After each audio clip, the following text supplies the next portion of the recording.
Tahukah kalian, Habib Soleh Tanggul mengobati putri Raja Saudi? Sayyid Alawi bin Abbas Al-Maliki Makkah adalah ulama besar yang jadi rujukan hampir semua ulama pada masanya. Beliau juga salah satu penasehat Raja Saudi. Saat itu, Raja memiliki anak cacat sejak lahir. Anak itu tidak punya lubang dubur, karena lubang duburnya ada di pinggang.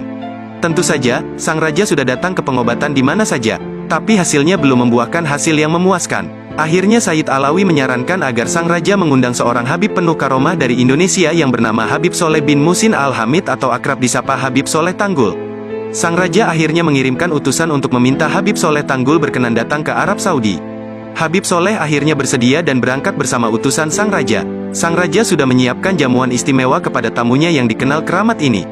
Sebelum bertemu langsung dengan Raja, Habib Soleh ngobrol santai terlebih dulu dengan Sayyid Alawi, baru kemudian menghadap sang Raja.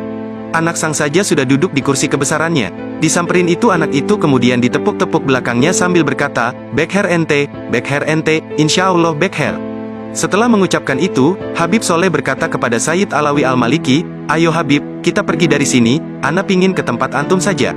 Sang Raja Arab yang mendengar ucapan itu langsung berkata, "Ya Habib Alawi, inikah yang antum bilang Habib keramat itu? Tidak ada salam, tidak ada perbincangan, malah mau pergi begitu saja." Sayyid Alawi tetap bersikap santai dan tenang saja. Selang beberapa saat, anak raja yang duduk di kursi tadi berteriak, "Allahu Akbar, Allahu Akbar." Lubang yang ada di pinggang ketutup berubah ke belakang sebagaimana manusia normal lainnya. "Oh iya, tadi belakang saya ditepuk-tepuk sama Habib Soleh."